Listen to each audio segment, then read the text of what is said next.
नमस्कार दर्शक बंधु, जय जगन्नाथ। आज भिडियो को आपण मानक स्वागत। आज भिडियो रे आमे जानिबा आपण माने केमिति जानिबे भगवानंकर उपस्थिति। हाँ दर्शक बंधु, भगवानंकर एमिति किछि चमत्कार संकेत रही जहा फल रे आपण अनुभव करि परिबे आपनक सहित भगवान अछंती कि नाही। जदि एही विषय संपूर्ण भाव रे जानिबा को चाहुचंती तेबे निश्चिंत भाव भिडियोटी को शेष पर्यंत देखंतु, जहा फल रे आपण माने भल भाव रे जानि परिबे प्रकृत रे भगवान आपनक सहित अछंती कि नांती। हाँ दर्शक बंधु, मनुष्य समाज मानव समाज समस्तक देह रे आत्मा परमात्मा जो थे भगवान थांती समस्तक पाखरे थांती। तेबे किछि एमिति लोक अछंती जे माने भगवानंकर प्रिय होइथांती एवं भगवान तांको पाखरे अछंती बोली अनेक संकेत दे जणाई देइथांती। सेही संकेत गुड़िक मध्यरु केतेक संकेत आजिर भिडियो रे आमे आपनको जणाइबा को जाउछु। जदि एही संकेत आपनको पाखरे पहुंची थाए तेबे आपण माने निश्चिंत होई जांतु जे ईश्वर आपनको पाखरे अछंती। हाँ दर्शक बंधु, भगवान आपनको पाखरे अछंती बोली जानिबा को हेले भिडियोटी को निश्चिंत भाव शेष पर्यंत देखंतु एवं चैनल को जदि प्रथम थर आसथे तेबे चैनल को सब्सक्राइब करने को जमाई भूलु नहीं। तेबे दर्शक बंधु, आसतु जानिबा सेही संकेत गुड़िक कौन। भगवान आपनक पाखरे अछंती बोली जानिबा पई अनेक संकेत देइथांती। सेथिमध्यरु 4 गोटी गुरुत्वपूर्ण संकेत विषय रे आज भिडियो रे आमे जानिबा।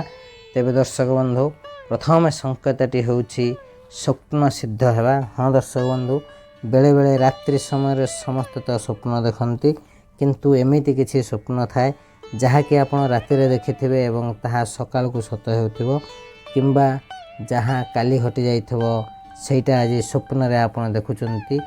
जो स्वप्न सत स्वप्न होइथाए, जदि आपण को एही भली किछि स्वप्न आसुथाए तेबे आपण जानि नियंतु जे आपनक पाखरे भगवान अछंती बोली। हाँ दर्शक बंधु, एही संकेत आपण को भगवान निज पाखरे थिवार उपस्थिति जणाई दियंती। बेले बेले रात रे देखिथिबा स्वप्न दिन रे सत हो जाय थाए। आपण जहाँ स्वप्न रे देखिथिबे रात रे सकाळ उठिला बेलକୁ आपणकर सेही स्वप्न सत हो जाइथबो तेबे आपण निश्चिंत भावे सियोर हो जिवे 100% भगवान आपणक ऊपर अछंती बोली एवं भगवान सब बेले आपणक पाखे पाखे रहउचंती बोली जानि परिबे। तेबे दर्शक बंधु, एबे जिबा द्वितीय संकेत को। जदि आपण ईश्वर ऊपर विश्वास भरोसा करती तेबे कमेंट बॉक्स रे जय जगन्नाथ बोली लिखि दियंतु। तेबे दर्शक बंधु, यही संकेत गुड़िक आमर बंधुगण आमर पवित्र धर्मग्रंथ गुड़िक यही सब संकेतर उत्तर रही। बास आपण माने एहाकू जानिबा दरकार। द्वितीय संकेतटी होछि जदि आपण को कौनसी मंदिरर बा देवालय बा देवी दर्शन स्वप्न रे बारंबार होछि, जदि आपण स्वप्न रे बारंबार कौनसी देवादेवी को देखुचंती किंबा कौनसी मंदिर को बारंबार देखुचंती तेबे आपनक पाखरे भगवान अछंती बोली आपण जानि नियंतु। हाँ दर्शक बंधु, ईश्वर आपनक पाखरे थिबार यहा होछि अन्य एक संकेत जहाँकि आमर पवित्र ग्रंथ मानक उल्लेखित अछि। हाँ दर्शक बंधु, जदि ईश्वर भगवान एवं पवित्र ग्रंथ मानक ऊपर आपनकर विश्वास भरोसा अच्छे निश्चिंत भाव भिडियोटी को शेष पर्यंत देखंतु एवं चैनल को सब्सक्राइब करने सहित कमेंट बॉक्स रे जय जगन्नाथ बोली लिखंतु। तेबे दर्शक बंधु, तृतीय संकेतटी होछि आपणकर जे कौनसी कार्य रे हाथ देवे से कार्य सिद्ध हेबा। हाँ दर्शक बंधु, भल भाव चिंता करंतु। जदि आपण कौनसी भी कार्य रे चिंता करूछंती करबा को सेथे सक्सेस होउचंती तेबे आपण जानिबे सब बेले आपनक पाखरे भगवान को आशीर्वाद अछि। हाँ दर्शक बंधु, गोटे जिनस सब बेले मन रखि थांतु, जदि कौनसी कार्य रे आपण हाथ दउचंती से कार्य सक्सेस होउची। जे कौनसी कार्य हो धरंतु गोटे काम हेई परनी आपण सेठी गला माने हाथ देला माने से कार्य सक्सेस हो जाउची, आपनक पई 5 जण खुशी हेई परुचंती। तबे सेही परी कार्य करबा को भय करंतु नाही। तेबे दर्शक बंधु, से आपण जानी जातु आपण जे कौनसी कार्य करूछंती जे कौनसी कार्य रे आपणकर एंट्री हो जाउची से सब कार्य सक्सेस हो जाउची तेबे निश्चिंत भाव भगवानकर आशीर्वाद आपणक पाखरे अछि बा भगवानकर कृपा आपणक पाखरे अछि। सेहितरु जानि नियंतु मनुष्य ଏମିତି ଅଛନ୍ତି ଯେଉଁ କାମ ବି କରନ୍ତି ସେମାନଙ୍କର ସଫଳ ହୁଏ ନା, ଯେଉଁ ଡାଳ ଧରନ୍ତି ସେ ଡାଳ ଭାଙ୍ଗିଯାଏ। ଏବଂ କିଛି ଲୋକ ଏମିତି ଅଛନ୍ତି ଯେଉଁ କାମରେ ହାତ ମାରିଦେବେ ସେ କାମ ସକ୍ସେସ୍, ଯାହାକୁ ଛୁଇଁଦେବେ ସିଏ ସୁନା। ତେବେ ଏମିତି ମଣିଷ ଦୁନିଆରେ ଅଛନ୍ତି, ସେମାନଙ୍କର ଅନେକ ଜୀବନରେ ସୁଖ ଶାନ୍ତି ଭରି ରହିଥାଏ ଏବଂ ଯେକୌଣସି କାର୍ଯ୍ୟ କରିଥାଏ ଭଲ ଭାବରେ ଧ୍ୟାନ ଦିଅନ୍ତୁ। ଯେଉଁ ମଣିଷ ଯେକୌଣସି କାର୍ଯ୍ୟ କରୁ ସେଥିରେ ସିଦ୍ଧ ଲାଭ କରୁଥିବ ତାହା ପାଖରେ ଭଗବାନ ଅଛନ୍ତି ବୋଲି ଆମେ ଜାଣିବା, ଯାହା ଆମ ଓଡ଼ିଆ ଗ୍ରନ୍ଥ ପୁରାଣରେ ଲିଖିତ ଅଛି।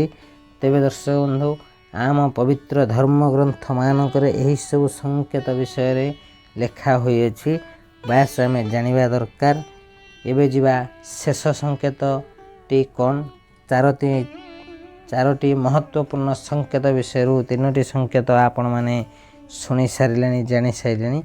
ଏବେ ଦର୍ଶକ ବନ୍ଧୁ, ଶେଷ ସଂକେତଟି ହେଉଛି ଆପଣଙ୍କ ମନରେ ସର୍ବଦା ପ୍ରସନ୍ନତା ରହିବା ଓ ସକାରାତ୍ମକ ଚିନ୍ତାଧାରା ଉତ୍ପନ୍ନ ହେବା। ହଁ ଦର୍ଶକ ବନ୍ଧୁ, ଏଇ ଜିନିଷଟି ଭଲ ଭାବରେ ବୁଝିବାକୁ ଚେଷ୍ଟା କରନ୍ତୁ। ଆପଣଙ୍କ ମନ ସର୍ବଦା ପ୍ରସନ୍ନତା ରହିବା ଏବଂ ଆପଣଙ୍କ ମନ ସବୁବେଳେ ଖୁସିରେ ରହୁଥିବ। ଆପଣଙ୍କର ସବୁବେଳେ ସକାରାତ୍ମକ ଚିନ୍ତାଧାରା ସୃଷ୍ଟି ହେଉଥିବ। ଯେକୌଣସି ଘଟଣା କିମ୍ବା ଦୁର୍ଘଟଣା ଘଟୁ, ସେଥିରେ ଆପଣଙ୍କୁ କିଛି ନା କିଛି ଭଲ ଭାବନା ଆପଣଙ୍କର ଆସୁଥିବ। ଯେକୌଣସି କାର୍ଯ୍ୟ ହେଉ ସେଥିରେ ଯଦି ଆପଣଙ୍କର ଭଲ ଭାବନା ଆସିଥାଏ ବା ପଜିଟିଭ୍ ଏନର୍ଜି ଆସିଥାଏ, ତେବେ ନିଶ୍ଚିନ୍ତ ଭାବେ ଆପଣ ଯେକୌଣସି କାର୍ଯ୍ୟ କରୁଥିବେ ସେଥିରେ ସଫଳ ହେଉଛନ୍ତି। ଭଲ ସକାରାତ୍ମକ ଚିନ୍ତାଧାରା ଆସୁଥିବ, ମନ ସର୍ବଦା ପ୍ରସନ୍ନିତ ରହୁଥିବ, ମନ କେବେ ବି ଅଶାନ୍ତି ରହୁନଥିବ। ତେବେ ଆପଣମାନେ ଏଥିରୁ ଜାଣିବେ ନିଶ୍ଚିନ୍ତ ଭାବେ ଭଗବାନଙ୍କର ଆଶୀର୍ବାଦ ଆପଣଙ୍କ ପାଖରେ ଅଛି ବା ଭଗବାନ ନିଜେ ହିଁ ଆପଣଙ୍କ ସହିତ ରହିଛନ୍ତି ସବୁ କାର୍ଯ୍ୟରେ ସବୁ ସମୟରେ। ଏହି 4ଟି ମହତ୍ତ୍ୱପୂର୍ଣ୍ଣ ସଂକେତ ଯାହାକି ଆମ ହିନ୍ଦୁ ଧର୍ମ ଗ୍ରନ୍ଥରେ ଲିଖିତ ଅଛି। ଯଦି ଆପଣ ଈଶ୍ୱରକୁ ବିଶ୍ୱାସ କରୁଥିବେ ତେବେ ଆପଣମାନେ ନିଶ୍ଚିନ୍ତ ଭାବେ ଏହି ସଂକେତ ଗୁଡ଼ିକୁ ବିଶ୍ୱାସ କରିବେ। ଯେତେ ଦୂର ଆଶା ଯଦି ଆପଣଙ୍କ ପାଖରେ ଏହିଭଳି କିଛି ସଂକେତ ପହଞ୍ଚିଥାଏ ତେବେ କମେଣ୍ଟ ବକ୍ସରେ କମେଣ୍ଟ କରି କୁହନ୍ତୁ। ମହାପ୍ରଭୁ ଜଗନ୍ନାଥଙ୍କୁ ଭଲ ପାଉଥିଲେ ସତ୍ ହୃଦୟର ସହ କମେଣ୍ଟ ବକ୍ସରେ ଜୟ ଜଗନ୍ନାଥ ବୋଲି ଲେଖନ୍ତୁ। ଆପଣ ବି ସେଇ ମହାନ ପୁରୁଷ, ଆପଣଙ୍କ ପାଖରେ ଭଗବାନ ଅଛନ୍ତି ବୋଲି ଆମେ ଜାଣିବୁ। ତେଣୁ ଦର୍ଶକ ବନ୍ଧୁ, ଆମେ ଏହା ମନରୁ କହୁନୁ, ଏହା ଧର୍ମ ଗ୍ରନ୍ଥରେ ଲେଖା ଅଛି। ତେବେ ଦର୍ଶକ ବନ୍ଧୁ, ଏହା ଆମେ ନିଜ ମନରୁ କହୁନୁ, ଏହା ଆମ ପବିତ୍ର ଧର୍ମ ଗ୍ରନ୍ଥମାନଙ୍କରେ ଉଲ୍ଲେଖିତ ଅଛି। ବାସ୍ ଆମେ ଜାଣିବାର ଥିଲା, ଜାଣିଲୁ ଏବଂ ଆପଣଙ୍କୁ 4ଟି ମହତ୍ତ୍ୱପୂର୍ଣ୍ଣ ସଂକେତ ବିଷୟରେ କହିଲୁ। ଯଦି ଆପଣମାନଙ୍କୁ ଏହି ବିଷୟଟି ପସନ୍ଦ ଆସିଥାଏ ତେବେ ଆମ ଚ୍ୟାନେଲକୁ ସବସ୍କ୍ରାଇବ୍ କରି ବେଲ୍ ଆଇକନ୍ରେ କ୍ଲିକ୍ କରନ୍ତୁ ଏବଂ ଭିଡ଼ିଓଟି ଗୋଟେ ଲାଇକ୍, କମେଣ୍ଟ ଏବଂ ସାଙ୍ଗସାଥି ବନ୍ଧୁବାନ୍ଧବମାନଙ୍କୁ ସେୟାର କରନ୍ତୁ। ଏବଂ ଯଦି ଆପଣଙ୍କୁ ଏପରି କିଛି ସଂକେତ ମିଳେ ତେବେ କମେଣ୍ଟ ବକ୍ସରେ ନିଶ୍ଚିନ୍ତ ଭାବେ ଜୟ ଜଗନ୍ନାଥ ଲେଖନ୍ତୁ, ଯାହାଫଳରେ ଆମେ ଜାଣିବା ଆପଣଙ୍କ ସହିତ ଭଗବାନ ଅଛନ୍ତି। ତେବେ ଦର୍ଶକ ବନ୍ଧୁ, ଆଜିର ଭିଡ଼ିଓକୁ ଏଇଠି ରଖୁଛୁ। ନମସ୍କାର, ଜୟ ଜଗନ୍ନାଥ। ଭିଡ଼ିଓଟିକୁ ଶେଷ ପର୍ଯ୍ୟନ୍ତ ଦେଖିଥିବାରୁ ଅଶେଷ ଅଶେଷ ଧନ୍ୟବାଦ।